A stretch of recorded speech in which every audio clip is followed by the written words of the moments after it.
ಚೆಂಡು ಬೆಳೆದ್ರೆ ನಿಮಗೆ ಪರಾಗಸ್ಪರ್ಶಕ್ಕೆ ಬಹಳ ಸೂಕ್ಷ್ಮ. ಯಾಕೆ ಅಂದ್ರೆ ಜೇನಿಲ್ದೆ ಯಾವುದು ಏನು ಬೆಳೆಯಕ್ಕಾಗಲ್ಲ. ಈಗ ನೀರಿಲ್ದೆ ತೆಂಗಿನ ಮರ ಬರಡಾಗ್ಬಿಡ್ತವೆ ಅನ್ನೋದಕ್ಕೆ ಉದಾಹರಣೆ ನೋಡಿ.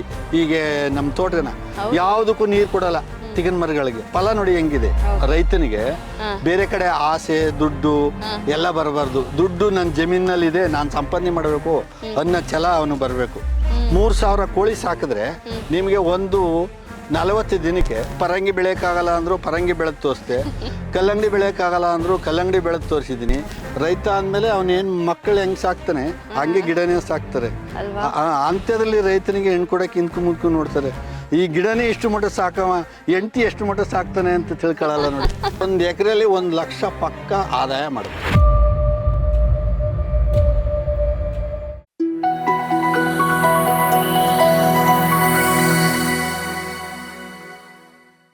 ಸರ್, ಈಗ ನೀವು ಅಲ್ಲಿ ಮಾತಾಡ್ತಾ ಹೇಳಿದ್ರಿ, ಅಂದ್ರೆ ನಾವು ಮೆಣಸು ಬಗ್ಗೆನೂ ಮಾತಾಡಿದ್ವಲ್ಲ, ಬ್ಯಾಡಗಿ ಹಾಕಿದಿರಿ.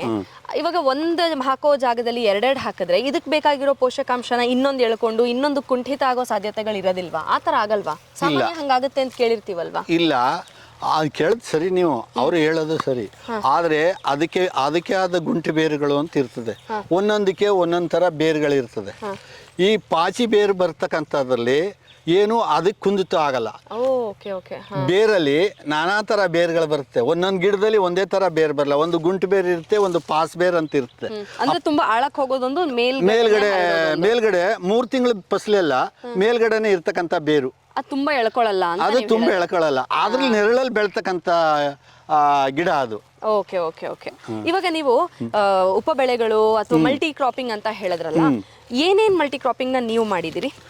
ನಾನೀಗ ಪರಂಗಿ ಬೆಳೆದಾಗ ತರಕಾರಿಯಲ್ಲಿ ಪರಂಗಿ ಬೆಳೆದು ಈಗ ಒಂದು 10ನೇ ವರ್ಷದಲ್ಲಿ ಬಂದಿದ್ರು ಚಂದನ ಟಿವಿಯವರು. 10ನೇ ವರ್ಷ ಆಗದೆ, 10 ವರ್ಷ. ಆವಾಗ ಪರಂಗಿ ಹಾಕಿದೆ.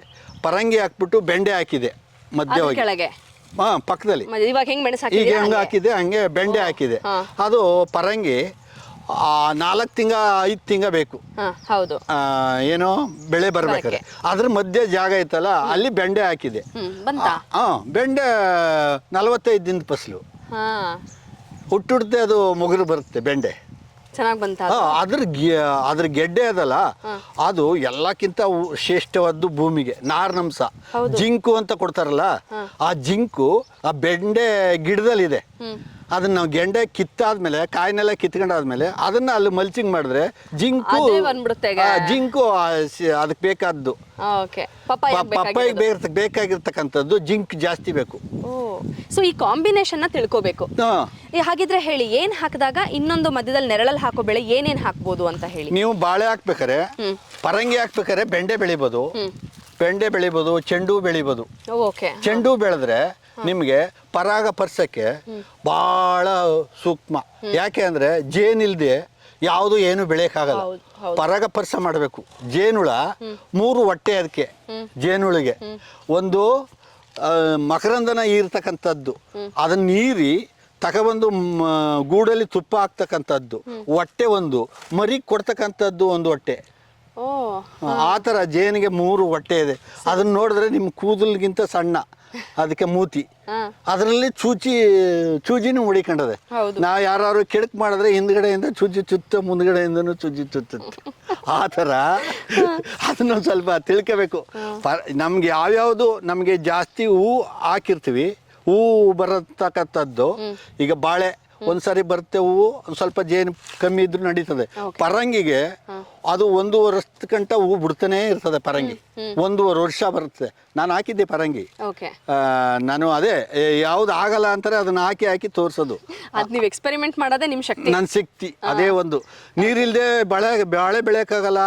ಈಗ ನೀರಿಲ್ದೆ ತೆಂಗಿನ ಮರ ಬರಡಾಗ್ಬಿಡ್ತವೆ ಅನ್ನೋದಕ್ಕೆ ಉದಾಹರಣೆ ನೋಡಿ. ಈಗ ನಮ್ಮ ತೋಟನ ಯಾವುದಕ್ಕೂ ನೀರು ಕೊಡಲ್ಲ ತೆಂಗಿನ ಮರಗಳಿಗೆ. ಫಲ ನೋಡಿ ಹೆಂಗಿದೆ. ನಿಜವಾಗ್ಲೂ ಚೆನ್ನಾಗಿದೆ. ಸುಮ್ಮನೆ ಬರೀ ಮಾತಾಡಿದ್ರೆ ಪ್ರಯೋಜನಕ್ಕೆ ಬರಲ್ಲ. ಅದು ಗೆಡ್ಡೆಗೆ ನೀರು ಬೇಕಾಗಿಲ್ಲ, ಪಕ್ಕದಲ್ಲಿ ನೀರು ಆದ್ರೆ ಸಾಕು ತೆಂಗಿನ ಮರಕ್ಕೆ. ಅಷ್ಟೇನೆ ಹೀರ್ಕೊಳ್ಳೋ ಅದು ನೀರ್ಕೊಳ್ಳೋ ಶಕ್ತಿ. ಅದು ಕಲ್ಪವೃಕ್ಷ ಅಂತ ತೆಂಗಿನ ಮರ. ಹೌದು ಹೌದು. ಸರಿ, ಇವಾಗ ಪರಂಗಿಗೆ ನೀವು ಹೇಳಿದ್ದು ಬೆಂಡೆ ಮತ್ತೆ ಚೆಂಡು ಹೂ ಹಾಕಿದ್ರೆ ಬೆಂಡೆ ಜಿಂಕ್ ಬೇಕು, ಪರಾಗಸ್ಪರ್ಶ ಮಾಡಕ್ಕೆ ಚೆಂಡು ಬೇಕು. ಅದು ಜೇನು ಆಕರ್ಷಣೆ ಮಾಡ್ತದೆ ಚೆಂಡು. ಅಲ್ಲಿಗೆ ನಮ್ಗೆ ಹೂವಿಗೆ ಪರಾಗಸ್ಪರ್ಶ ಪರಂಗಿಗೆ ಹೂವಿಗೆ ಪರಾಗಸ್ಪರ್ಶ ಮಾಡೋಕ್ಕೆ ಜೇನುಹುಳ ಜಾಸ್ತಿ ಬರುತ್ತೆ ಈ ಹೂವಿನಿಂದನೂ ಲಾಭ, ಬೆಂಡೆಯಿಂದನೂ ಲಾಭ. ಹೌದು. ಸೊ ಎಲ್ಲಿ ಮತ್ತೆ ಕಡಿಮೆ ಆಗೋಕ್ ಸಾಧ್ಯನೇ ಇಲ್ಲ. ಈಗ 45 ದಿನಕ್ಕೆ ನಿಮ್ಗೆ ಪರಂಗಿ ಹಾಕಿದ್ರೆ ದುಡ್ಡು ಬರಲ್ಲ. 4 ತಿಂಗಳಿಗೆ ಕಾಯಿ ಬರೋದು, 9 ತಿಂಗಳಿಗೆ ಕಟಿಂಗ್ ಆಗೋದು. ಅಲ್ಲಿವರೆಗೆ ನಮ್ಗೆ ಚೆಂಡು ಬರ್ತದೆ, ಬೆಂಡೆ ಬರ್ತದೆ 45 ದಿನಕ್ಕೆ. ಹೆಂಗ್ ಲಾಸು ಅದು? ಆಮೇಲೆ ಸಾವಯವ ಮಾಡೋದ್ರಿಂದ ಖರ್ಚು ಕಮ್ಮಿ ಬರ್ತದೆ. ಖರ್ಚು ಕಮ್ಮಿನಾ? ಖರ್ಚು ಕಮ್ಮಿ, ಕೆಲಸ ಜಾಸ್ತಿ. ಏನೋ ಒಂದಕ್ಕಂತೂ ನಾವು ಮಾಡ್ಲೇಬೇಕಲ್ಲ. ಒಂದ್ಸಾರಿ ಕೆಲಸ ಜಾಸ್ತಿ. ಏನೋ 1 ವರ್ಷ ರೈತನಿಗೆ ಕೆಲಸ ಜಾಸ್ತಿ, 1 ವರ್ಷ ಆದ್ಮೇಲೆ ಅವನಿಗೆ ರೈತನಿಗೆ ಸಾವಯವದಲ್ಲಿ ಕೆಲಸನೇ ಕಮ್ಮಿ. ಹೌದಾ? ಭೂಮಿ ಹತೋಟಿ ಆಗ್ಬಿಡ್ತದೆ. ನಾವ್ ಏನ್ ಹಾಕಿದ್ರು ಬೆಳೀತದೆ. ಆಮೇಲೆ ಇನ್ನೊಂದೇನು ಅಂದ್ರೆ ಸುಧಾರಿತ ತಿಪ್ಪೆ ಮಾಡಬೇಕು. 1 ವರ್ಷಕ್ಕಂಟ ಅದ ಮಲ್ಚ್ ಮಾಡಿ ಅದು ಬರೀ 5 ಟ್ರ್ಯಾಕ್ಟರು 10-15 ಚೀಲ ಆಗುತ್ತೆ ಮಲ್ಚ್ ಮಾಡಿದ್ರೆ. ಈ ಟ್ರ್ಯಾಕ್ಟರ್ ಗಟ್ಟಲೆ ಊಡ ಗೊಬ್ಬರ ಬೇಡ. ಅದನ್ನು ಮಲ್ಚ್ ಮಾಡಿ ಅದಕ್ಕೆ ಟೈಕೋಡರ್ಮಾ ಸೂಡೋಮೋನಾಸ್ ಹಾಕಿ ಜೀವಾಣುಗಳು ಎತ್ತಿಗೆ ಉತ್ಪನ್ನ ಮಾಡಿ ಅದನ್ನು ಮುಗ್ಟೆ ಲೆಕ್ಕದಲ್ಲಿ ಕೊಡ್ಬೋದು. ಟ್ರ್ಯಾಕ್ಟರ್ ಹೂಡೋದು ಬೇಡ, ಸಾವಯವದವ. ಯಾವಾಗಲೂ ಟ್ರ್ಯಾಕ್ಟರ್ ತಗೊಂಡು ಹೂಡಿ 20 ಟ್ರ್ಯಾಕ್ಟರ್ ಹೊಡೆದೆ, 10 ಟ್ರ್ಯಾಕ್ಟರ್ ಹೊಡೆದೆ, ಅದೇ ಬೇಡ. ಈ ತಿಪ್ಪೆ ನೋಡಿ ನನ್ನ ಹತ್ರ, ಪರವರ್ಷಕ್ಕೆ ಇದಿರಲ್ಲ, ಬೇರೆ ಈ ಕಡೆ ಬಂದ್ಬಿಡುತ್ತೆ ತಿಪ್ಪೆ. ಅದು ಸುಧಾರಿತ ತಿಪ್ಪೆ ಅಂತ. ಅದಕ್ಕೆ ಫಿಂಕ್ಲರ್ ಇರಬೇಕು. ಅದು ಜೀವಾಣುಗಳನ್ನ ಉತ್ಪನ್ನ ಮಾಡೋಕ್ಕೆ ಯಾವಾಗಲೂ ಮೌಲ್ಯವಾಗಿ ಇಟ್ಕೋಬೇಕು. ಅದು ಚಿನ್ನದ ಥರ. ಸೊ ಅದನ್ನೇ ಇವಾಗ ನೀವು ಬಳಸೋದು, ಅದನ್ನೇ ನಾವು ಬಳಸೋದು ಗೊಬ್ಬರ ಅಂತ. ಓಕೆ, ಸರಿ. ಇವಾಗ ಹೇಳಿ, ಒಂದು ಪರಂಗಿದಾಯ್ತು, ಈಗ ಬಾಳೆಗೆ ಮೆಣಸು ಹಾಕಿದಿರಿ, ಇನ್ನೇನ್ ಹಾಕ್ಬೋದು ಬಾಳೆ ಜೊತೆ? ದ್ವಿದಳ ಧಾನ್ಯಗಳ? ದ್ವಿದಳ ಧಾನ್ಯಗಳು, ಎಲ್ಲ ದ್ವಿದಳ ಧಾನ್ಯಗಳು ಬೆಳಿಬೋದು. ಓಕೆ, ಮತ್ತೆ ಹಸಿರು, ಅಲಸಂದೆ, ಉದ್ದು, ಪ್ರತಿಯೊಂದು ದ್ವಿದಳ ಧಾನ್ಯಗಳನ್ನ ಬೆಳಿಬೋದು. ಅದಾದ್ಮೇಲೆ ಮೆಣಸಿ ಹಾಕಬಿಡ್ಬೋದು. ಸರಿ, ಇವಾಗ ನಿಮ್ಗೆ ನಿಮ್ಮದು 5 ಎಕರೆ ಇದೆ. ಈಗ ಬಾಳೆ ಜೊತೆಗೆ ಈ ಉಪ ಬೆಳೆಗಳನ್ನು ಹಾಕೊಳ್ತಿರಲ್ಲ, ಆದಾಯ ಅಂತ ಮಾತಾಡಿದಾಗ ಉಪ ಬೆಳೆಯಲ್ಲಿ ಹೇಗ್ ಬರುತ್ತೆ ಅಂದ್ರೆ ನಿಮ್ಗೆ ಇವಾಗ ನಿತ್ಯದ ಖರ್ಚು ಅಂತ ಇರುತ್ತೆ, ತಿಂಗ್ಳಿಗೆ ಬೇಕಾಗತ್ತೆ. ಈ ಬಾಳೆ ಪರಂಗಿ ಎಲ್ಲ ಲಾಂಗ್ ಟರ್ಮ್, ಅದೊಂದು ಸ್ವಲ್ಪ ಜಾಸ್ತಿ ದಿನಗಳಾದ್ಮೇಲೆ ಬರುತ್ತೆ. ಆದಾಯ ಹೇಗ್ ಬರುತ್ತೆ ಅದರಲ್ಲಿ? ಈಗ ನಮ್ಗೆ ರೈತ ಆದ್ಮೇಲೆ 2 ಹಸು ಬರ್ತದೆ. 2 ಹಸ ನಮ್ಗೆ ನಾಟಿ ಹಸು, ಈ ಗಂಜಲ ಸಗಣಿ ಇದಕ್ಕೆ ಬೇಕು. ಇನ್ನು 2 ಹಸ ಬೇಕಲೇಬೇಕು. ಅದು ಕಾಮಜೇನ್ ತರ ಕರೀತದೆ. ಎಷ್ಟು? ಬರೀ 5 ಲೀಟರ್ ಆದ್ರೂ 10 ಲೀಟ್ರು, 10 ಬೆಳಿಗ್ಗೆ 10, ಸಾಯಂಕಾಲ 10, 20 ಲೀಟರ್ ಹಾಲು. ಡೈಲಿ 20 ಲೀಟರ್ ಹಾಲು ದುಡ್ಡೇ ನಮ್ಮ ಮನೆಗೆ ಸಾಕು. ಅಂದ್ರೆ ಇದು ದೇಸಿ ಹಸು ಬಗ್ಗೆ ಹೇಳಿ.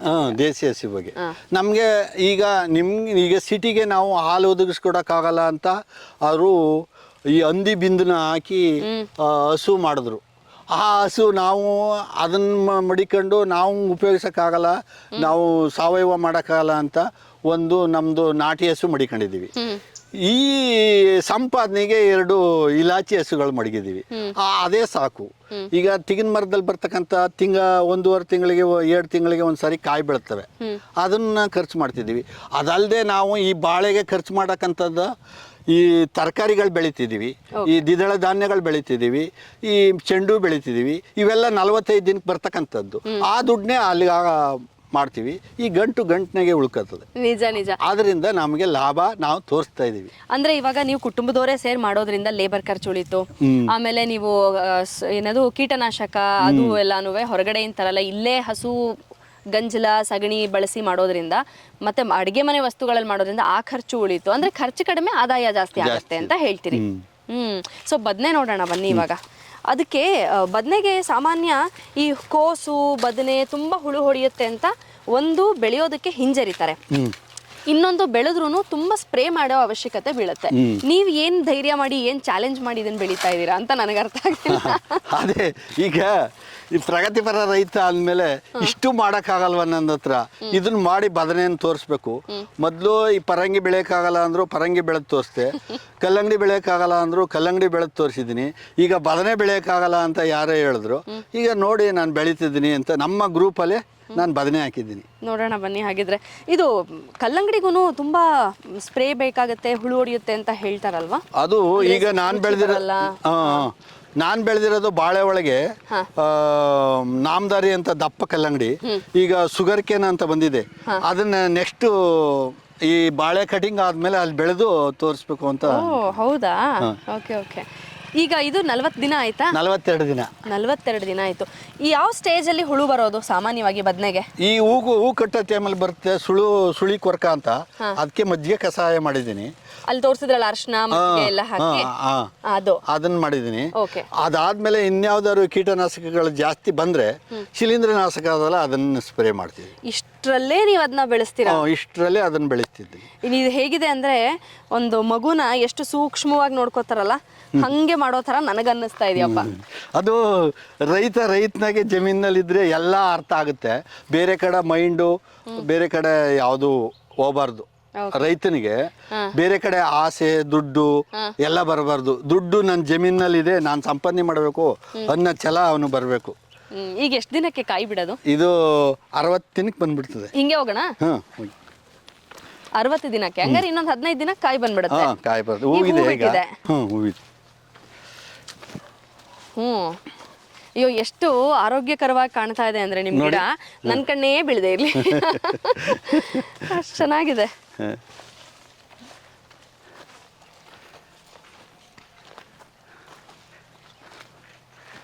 ಈ 60 ದಿನಕ್ಕೆ ಕಾಯಿ ಬಿಟ್ಟ ಮೇಲೆ ಇನ್ ಎಷ್ಟು ದಿನ ಅದು ಬರ್ತಾನೆ ಇರುತ್ತೆ? ಅದು ಒಂದು ವರ್ಷ ಬರ್ತದೆ. 1 ವರ್ಷ? ಓ, 1 ವರ್ಷ ತನಕ ಒಂದೇ ಗಿಡದಲ್ಲೇ ಬರ್ತಾ ಹೋಗುತ್ತಾ ಕಾಯಿ? ಬರ್ತಾ ಹೋಗುತ್ತೆ. ಅದು ಕೀಳ್ಗಡೆ ರೆಕ್ಕೆ ಕಟ್ಟುತ್ತೆ, ಕಾವಲೆ ಬರ್ತದೆ. ಕಾಲುವೆ ಹೊಡಿತಾ ಹೊಡಿತಾ ಹೊಡಿತಾ ದಪ್ಪ ಹರಡುತ್ತೆ ಗಿಡ ಬರುತ್ತೆ. ಈಗ ನಾನು ಜೇನುಳಿಗೆ ಚೆಂಡು ಹಾಕಕ್ಕಾಗ್ಲಿಲ್ಲ ಈ ಸರಿ. ಅದು ಯಾಕೋ ಹೋಗ್ಬಿಡ್ತು, ಚೆಂಡು ಸರಿಯಾಗಿ ಕೊಡಲಿಲ್ಲ ಅವನು. ಅದರಿಂದ ನಾನು ಸಾವಯವ ಬೆಲ್ಲನ ತಗೊಬಂದು ಸುತ್ತ ಸುಮ್ಮನೆ ಅಲ್ಲಲ್ಲಿ ಪ್ಲೇಟ್ಗೆ ಹಾಕಿ ಮಡಗ್ತಿದ್ದೆ.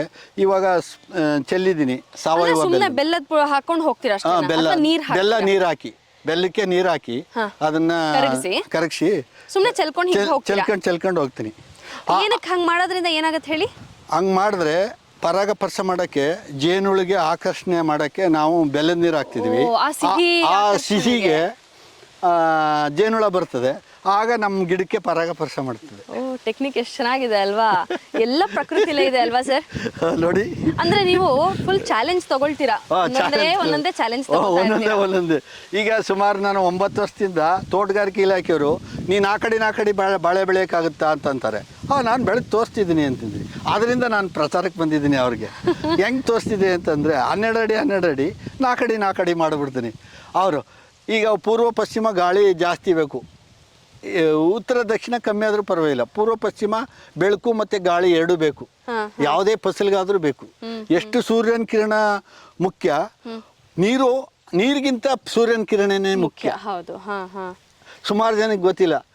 ಈ ರಾಸಾಯನಿಕ ಗೊಬ್ಬರ ಹೆಚ್ಚಿಗೆ ಕೊಟ್ಬಿಟ್ರೆ ಫಸಲು ಬಂದ್ಬಿಡುತ್ತೆ, ಔಷಧಿ ಹೊಡೆದ್ಬಿಟ್ರೆ ಹುಳ ಸತ್ತೋಗ್ಬಿಡ್ತದೆ, ಫಸಲು ಬಂದ್ಬಿಡುತ್ತೆ. ಆಗಲ್ಲ. ಶತ್ರುಕೀಟ ಮಿತ್ರಕೀಟ ಅನ್ನೋದನ್ನ ಮೊದಲು ನೋಡ್ಕೋಬೇಕು ಅವರು. ಈಗ ನೀವು ಹೇಳಿದ್ರಿ ಪೂರ್ವ ಪಶ್ಚಿಮ ಅಂತ, ಗಾಳಿನೂ ಹಾಗೆ ಬೀಸುತ್ತೆ. ಈಗ ಆ ಕಡೆ ಯಾರೋ ಎಲ್ಲೋ ಏನೋ ಒಂದು ಫಸಲು ಹಾಕಿದಾರಪ್ಪ, ಅಲ್ಲಿ ಹುಳು ಇದೆ, ಆ ಗಾಳಿನೆಲ್ಲ ಅದು ಇಲ್ಲಿ ಬಂದು ಅದು ಮತ್ತೆ ತೊಂದರೆ ಆಗಲ್ವಾ ನಿಮ್ಗೆ? ಆಗುತ್ತೆ. ಅದಕ್ಕೆ ಮತ್ತೆ ಅವಾಗ ಶಿಲೀಂಧ್ರನಾಶಕ? ಅವಾಗ ನಾನು ಅದು ಬರೋಕ್ಕೂ ಮುಂಚೆನೆ ನಾನು ಶಿಲೀಂಧ್ರನಾಶಕ ರೆಡಿ ಮಾಡಿರ್ತೀನಿ. ಆ ಸ್ಮೆಲ್ಗೆ ಅದು ಹೋಗ್ತಾ ಇರ್ತದೆ. ಅಂದ್ರೆ ನೀವು ಇದನ್ನ ನೋಡ್ತಾನೆ ಇರ್ಬೇಕು, ಹುಳು ಬಂದಿದ್ಯಾ ಇಲ್ವಾ, ಇದೆಯಾ ಇಲ್ವಾ? ನಾನು ಒಂದು ವಾರಕ್ಕೊಂದ್ಸಾರಿ ಗಮನಿಸ್ತಿದ್ದೀನಿ. ನಾನು ಒಂದು ವಾರಕ್ಕೊಂದ್ಸಾರಿ ಗಿಡ ನೋಡಿದಾಗ ಬಾಳೆ ಗಿಡ ಆದ್ರೂ ನೋಡ್ಬೇಕು, ಟೊಮಟೊ ಗಿಡ ಆದ್ರೂ ನೋಡ್ಬೇಕು. ರೈತ ಅಂದ್ಮೇಲೆ ಅವನೇನ್ ಮಕ್ಕಳು ಹೆಂಗ್ ಸಾಕ್ತಾನೆ ಹಂಗೆ ಗಿಡನೇ ಸಾಕ್ತಾರೆ. ಅಂತ್ಯದಲ್ಲಿ ರೈತನಿಗೆ ಹೆಣ್ಣು ಕೊಡಕ್ಕೆ ಇಂದ್ಕು ಮುಂದ್ಕು ನೋಡ್ತಾರೆ. ಈ ಗಿಡನೇ ಇಷ್ಟು ಮಟ್ಟ ಸಾಕವ, ಹೆಂಡತಿ ಎಷ್ಟು ಮಟ್ಟ ಸಾಕ್ತಾನೆ ಅಂತ ತಿಳ್ಕೊಳ್ಳಲ್ಲ ನೋಡಿ. ಚೆನ್ನಾಗಂದ್ರಿ. ಇವಾಗ ನೀವೆಲ್ಲಿ ಸುತ್ತ ಬೇಲಿ ಹಾಕಿಲ್ವಲ್ಲ? ಬೇರೆ ಏನಾದ್ರೂ ಹಂದಿ ನಾಯಿ ಅಥವಾ ಕೋತಿಗಳು ಆತರ ಬಂದು ಏನು ಇದನ್ನೆಲ್ಲ ಹಾಳು ಮಾಡಲ್ವಾ? ಬರ್ತವೆ, ಆದ್ರೆ ಅದೇನೋ ಗೊತ್ತಿಲ್ಲ, ಒಟ್ಲಿ ನಮ್ಮಲ್ಲಿ ಬಂದಿಲ್ಲ. ಅವಕ್ಕೂ ಗೊತ್ತಾಗಿದೆ ಇವರು ಪ್ರಗತಿಪರ ರೈತ, ಯಾಕೆ ತೊಂದರೆ ಕೊಡ್ಲಿ, ಏನೋ ಪ್ರೂವ್ ಮಾಡಕ್ ಹೊರಟಿದಾರೆ ಮಾಡ್ಲಿ ಅಂತ. ಈಗ ಅದಕ್ಕೆಲ್ಲ ಇನ್ವೆಸ್ಟ್ ಮಾಡಕ್ಕೆ 1 ಎಕರೆ ಜಮೀನ್ ತಗೊಬಿಡ್ಬೋದಾಯ್ತು ಆಗ ಅಲ್ವಾ? ಅದಕ್ಕೆ ಸಲುವಾಗಿ ನಾನು ಜಮೀನ್ ತಗೊಳಕ್ ಸಲುವಾಗಿ ಇದೇನು ಮಾಡಿಲ್ಲ. ಈಗ ಇನ್ನು ಜಮೀನ್ ತಗೊಳಕ್ ಆಗಲ್ಲ, ಎಲ್ಲ ನಿಮ್ಮಂತ ಜಾಸ್ತಿ ಆಗ್ಬಿಟ್ಟಿದ್ದಾರೆ. ಅಯ್ಯೋ, ಏನೇನು ಹೇಳ್ತಾ ಇದ್ದೀರಾ? ಎಲ್ಲ ಹೊರಗಡೆಯವರು ಜಾಸ್ತಿ ಆಗ್ಬಿಟ್ಟಾರೆ. ನಾನು ಇನ್ನೂ ತಗೊಂಡಿಲ್ಲ, ತಗೊಂಡ್ರೆ ನಿಮ್ಮನ್ನ ಕೇಳ್ತೀನಿ ತಗೊಳ್ಳೋದಕ್ಕೆ. ನಿಮ್ ಕೈಲೇ ಅದಕ್ಕೆ ರೆಡಿ ಮಾಡ್ಸೋದು ನಾನು ಇವಾಗ. ನಮ್ಮ ರಂಜನ್ ಸ್ವಾಮಿ ಅವ್ರು ಇದ್ದಾಗ ನನ್ಗೆ ಯಾಕೆ ಯೋಚನೆ? ತಗೊಳ್ಳಿ 1 ಎಕರೆ ನೋಡಿ, 10 ಜನ. 1 ಎಕರೆಲಿ ಏನ್ ಮಾಡ್ಬೋದು ನಾನು? 1 ಎಕರೆ ಅದೇ 43,560 ಅಡಿ ಚದರಾಳತಿ ಬರುತ್ತೆ.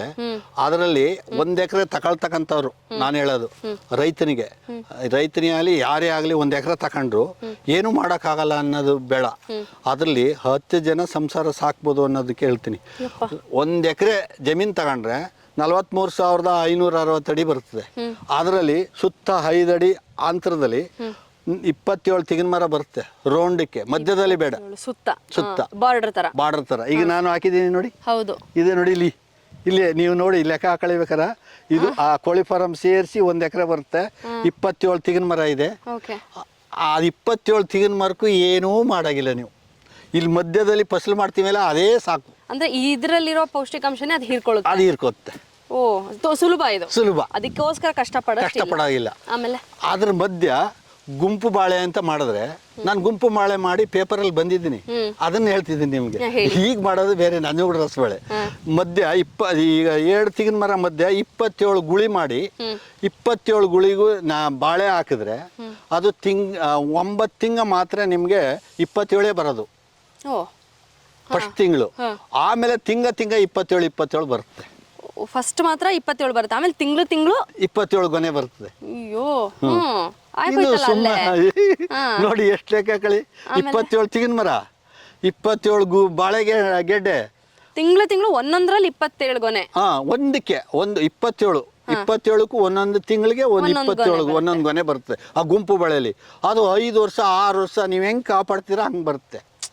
ಸರಿ. ಇದು ಪಕ್ಕ ಮಾಹಿತಿ. ಇದು ಈ ಸುಳ್ಳುಗಿಳ್ಳು ತಟವಟೆ ಎಲ್ಲ ಈಗ ನೋಡಿ ರೋಂಡಕ್ಕೆ. ನನ್ನ ಹತ್ರ ಬಾಳೆ ಇದ್ದದಕ್ಕೆ ಇಲ್ಲೆಲ್ಲೂ ಹಾಕಿಲ್ಲ, ಬಾಳೆ ಇಲ್ಲದೆ ಇದ್ರೆ ಇಲ್ಲಿ ಹಾಕಂಡ್ ನಾನು. ಸರಿ, ಅಲ್ಲಿಗೆ ನಿಮ್ಗೆ ತೆಂಗಾಯ್ತು, ಬಾಳೆ ಆಯ್ತು. ಇನ್ನು ನಿಮ್ಗೆ 3/4 ಎಕರೆ ಜಮೀನಿದೆ. ಅದರಲ್ಲಿ ಉಪಕಸುಬು ಅಂತ ನೀವು 20 ಕೋಳಿನ ಒಂದು 100 ಅಡಿ ಮಾಡಿದ್ರೆ 3,000 ಕೋಳಿ ಸಾಕ್ಬೋದು. 3,000 ಕೋಳಿ ಸಾಕಿದ್ರೆ ನಿಮ್ಗೆ 40 ದಿನಕ್ಕೆ 1 ಲಕ್ಷ ರೂಪಾಯಿ ಆದಾಯ ಉಂಟು. 40 ದಿನಕ್ಕೆ ಒಂದು ಕೋಳಿ 3 kg ಬರುತ್ತೆ. 40 ದಿನನೇ ಮರಿ ಕೊಡ್ತಾರೆ, ಅದನ್ನ ಅವರೇ ಪೀಡ್ಸ್ ಕೊಡ್ತಾರೆ, ಅವರೇ ಎಲ್ಲ ಕೊಡ್ತಾರೆ. ನಾವು ಮೇಂಟೆನೆನ್ಸ್ ಮಾಡೋದು, ಅವ್ರು ಕೊಡ ಪೀಡ್ಸ್ ಹಾಕೋದು, ನೀರು ಕುಡಿಸೋದು, ಅದಕ್ಕೆ ನೋಡ್ಕೊಳ್ಳೋದು, ಜಳ್ಳು ಹಾಕಿ ಕೀಳ್ಗಡೆ. ಆ ಜಳ್ಳು ನಮಗೆ ಗೊಬ್ಬರ ಆಗುತ್ತೆ. ನಾವು ಕರೆಂಟ್ ಕೊಟ್ಟಿರ್ತೀವಲ್ಲ, ಆ ಕರೆಂಟ್ ಬಾಡಿಗೆಗೆ ಚೀಲ ಆಗುತ್ತೆ. ಪಕ್ಕ ಇದು ಮಾಹಿತಿ, ಸುಳ್ಳಲ್ಲ. ಸುಮ್ಮನೆ ಏನೇನು ಹೇಳ್ತಾರೆ ಆ ಥರ ಹೇಳಕ್ ಬರಲ್ಲ ನನಗೆ. ನನ್ನ ಹತ್ರ ಇದ್ದದ್ದು ಕೇಳ್ತಾ ಇರೋದು. ಅವರು ನಾವು ಜಳ್ಳು ಹಾಕೋದಕ್ಕೆ ಗೊಬ್ಬರ ಆಗುತ್ತೆ, ಕರೆಂಟ್ ಬಾಡಿಗೆಗೆ ಚೀಲ ಆಗುತ್ತೆ, ಪೀಡ್ಸ್ ಚೀಲ. ಅವ್ರು ಮೇಯಿಸ್ಕೊಟ್ಟಕ್ಕೆ ಒಂದು ಕೋಳಿಗೆ ನಮಗೆ 25 ರೂಪಾಯಿ ಕೊಡ್ತಾರೆ. ಒಂದು ಕೋಳಿ ಮೇಯಿಸ್ಕೊಟ್ರೆ 40 ದಿನ 25 ರೂಪಾಯಿ ಕೊಡ್ತಾರೆ. 3,000 ಕೋಳಿ ಲೆಕ್ಕ ಹಾಕೊಳ್ಳಿ ಎಷ್ಟಾಗುತ್ತೆ. ಸರಿ, 1 ಲಕ್ಷ ರೂಪಾಯಿ ಕೊಡ್ತಾರೆ ನಮಗೆ ಲಾಭನ. ನಮಗೆ 3,000 ಕೋಳಿ, ಅದು ಏನು ಕೆಲಸ ಇಲ್ಲ. ಬೆಳಿಗ್ಗೆ 1 ಗಂಟೆ ಟೈಮು, ಸಂಜೆ 1 ಗಂಟೆ ಟೈಮು ಕೆಲಸ. ಎಷ್ಟು ಜಾಗ ಹಿಡಿಯುತ್ತೆ ಈ 1 ಎಕರೆ? 3/4 ಎಕರೆ ಮಿಕ್ಕಿರುತ್ತಲ್ಲ, ಅದ್ರಲ್ಲಿ 1/4 ಎಕರೆ ಹಿಡಿತದೆ. ಸೊ ಇನ್ನು ನಮ್ಗೆ ಇವಾಗ ಅರ್ಧ ಎಕರೆ ಇದೆ. ಅರ್ಧ ಎಕರೆಯಲ್ಲಿ ನಿಮ್ಗೆ ಏನ್ ಬೇಕು, ಭತ್ತ ಬೇಕಾದ್ರೂ ಬೆಳಿಬೋದು, ಜೋಳ ಬೇಕಾದ್ರೂ ಬೆಳಿಬೋದು, ರಾಗಿ ಬೆಳಿಬೋದು, ತರಕಾರಿ ಬೆಳಿಬೋದು, ಫ್ಲವರ್ ಬೆಳಿಬೋದು. ಸೊ ನೀವ್ ಹೇಳೋ ಪ್ರಕಾರ ತಿಂಗಳಿಗೆ 1 ಲಕ್ಷ ರೂಪಾಯಿ ಆದಾಯ ಹೆಂಗಿದ್ರು ಮಾಡ್ಬೋದು. ಏನ್ ಬಂದು ಹೋಯ್ತು ಬಿಡ್ತು ಅಂದ್ರೂ 1 ಲಕ್ಷ ಮಾಡ್ಬೋದು. 1 ಎಕರೆಯಲ್ಲಿ 1 ಲಕ್ಷ ಪಕ್ಕ ಆದಾಯ ಮಾಡ್ಬೋದು ತಿಂಗಳಿಗೆ. ಕಂಪ್ನಿನೂ ಬೇಕಿಲ್ಲ. ನಾನು ಹೇಳೋದೇ ಅದಕ್ಕೆ, ಸುಮ್ಮನೆ ಅಲ್ಲ, ಇದು ನಾನು ಮಾಡಿ ತೋರಿಸಿದ್ದೀನಿ ಎಲ್ಲ ನೋಡಿ. ಕೋಳಿಯಿಂದನೂ ಅಷ್ಟು ಬರುತ್ತೆ, ಇದರಿಂದ ಬರುತ್ತೆ, ಬಾಳೆಯಿಂದ ಬರುತ್ತೆ, ತೆಂಗಿನ್ನೇನು ಬರ್ತಾನೆ ಇರ್ತದೆ. ಅದು ಕಾಮಜೇನು ಕಲ್ಪವೃಕ್ಷ 2 ಮಾಮೂಲಿ ಬರ್ತಾನೆ. ಅದು ಡೈಲಿ 2 ಹಸು ಹಾಲು ಕರಿಬೋದು. ಏನು ಗೊತ್ತೇ ಇಲ್ಲ ನನಗೆ, ಯಾಕೆ ಆ ಥರ ಆಡ್ತಾರ ಜನಗಳು ಅಂತ. ಅಂದರೆ ಇವಾಗ 1 ಎಕರೆ ಇತ್ತು ಅಂದರೆ ನಾನೇ ನನ್ನ ಜಮೀನಲ್ಲಿ ಮಾಡ್ತೀನಿ, ನಂದೇ ಹಸುಗಳಿದೆ, ತೆಂಗಿದೆ, ಕೋಳಿ ಇದೂ ಇದೆ ಅಂತ ಹೇಳಿದ್ರೆ ಆರಾಮಾಗಿ ಇಷ್ಟು ಮಾಡ್ಬೋದು. ಕೋಳಿ ಫಾರಂ ಆಗಲ್ಲ ನನಗೆ, ಅದು ಬೇಡ, ಮೇಂಟೆನೆನ್ಸು ಅಂದರೆ ಒಂದು 40 ಕುರಿ, ಕೀಳ್ಗಡೆ ಕೋಳಿ, ನಾಟಿ ಕೋಳಿ, ಮೇಲ್ಗಡೆ ಕುರಿ, ಕೀಳ್ಗಡೆ ನಾಟಿ ಕೋಳಿ, ಆರಾಮ್ ಜೀವನ. ಒಂದು ಮನೆ, 2 ಸಂಸಾರ, ಮಕ್ಕಳು, ಆರಾಮ್ ಜೀವನ. ತಿಂಗಳಿಗೆ 2 ಕುರಿ ಮಾರ್ಬೋದು. 2 ವರ್ಷ, 2 ವರ್ಷದ ಮೇಲೆ ಡೈಲಿ ತಿಂಗಳಿಗೆ 2 ಕುರಿ ಮಾರ್ಬೋದು. 35-40 ಸಾವಿರ ಬರುತ್ತೆ. ಏನು ಕೆಲಸನೇ ಇಲ್ಲ ಅಲ್ವಾ? ನೀವು ಹೇಳುವಾಗ ಚೆನ್ನಾಗಿ ಅನಿಸ್ತಾ ಇಲ್ಲ, ನಾನು ಮಾಡಿದ್ದಕ್ಕೆ. ಬಟ್ ಕಷ್ಟ ಇದೆಯಾ ಮಾಡೋದನ್ನ? ಇಲ್ಲ. ಜನ ಎಲ್ಲಿ ಹಿಂಜರಿತಾರೆ, 1 ಹೆಜ್ಜೆ ಹಿಂದಕ್ಕೆ ಹೋಗ್ತಾರೆ ಅಂದ್ರೆ ಅಷ್ಟನ್ನ ಮಾಡ್ಬೇಕಲ್ಲ ಅಂತ ಹೋಗ್ತಾರೆ, ಅಂತ ಹಿಂದಕ್ಕೆ ಹೋಗ್ತಾರೆ. ನೋಡಿ, ಒಂದು ಜೇನು ಹುಳು ಬಂತಲ್ಲಿ ಹೂ ಹತ್ರ, ಹ್ಞೂ ನೋಡಿ ಅಲ್ಲಿ ನೋಡಿ ಕಾಣುತ್ತಲ್ವಾ? ಸಿಗುತ್ತಾ ನವೀನ್? ನೋಡಿ ಬನ್ನಿ, ತಗೊಳ್ಳಿ. ಅದು ತಗೊಳ್ಳಿ. ಅದು ಬೇಗ ಬೇಗ ಬೇಗ ಬೇಗ. ಅದು ಇಲ್ಲ, ಅದು ಹೋಗಲ್ಲ ಈಗ, ಅದು ಮಕರಂದ ಹೀರೋವರೆಗೂ ಹೋಗಲ್ಲ. ಆ ಕಡೆ ಸೈಡ್ಗಿದೆ ನೋಡಿ, ಈ ಕಡೆ ಸೈಡ್ಲಿ ಕಾಣ್ತಾ, ಅದು ಮಕರಂದ ಹೀರೋವರೆಗೂ ಹೋಗಲ್ಲ. ನೋಡಿ ಈಗ ನಾನು ನಿಮ್ಗೆ ಹೇಳ್ದೆ, ಅದು ಆಲ್ರೆಡಿ ಬಂದೇ ಬಿಡ್ತು. ನೋಡಿದ್ರೆ ಅದೇ ಪ್ರಕೃತಿ ಎಷ್ಟು ಚಂದ ಅಲ್ವಾ? ಅದ್ರ ಮುಂದೆ ನಾವ್ ಏನೂ ಇಲ್ಲ. ಅದ್ರ ಕೆಲಸ ಅದ್ ಮಾಡಿದ್ರೆ ಆಗೋ ಕೆಲಸಗಳೆಲ್ಲ ಆಗುತ್ತೆ.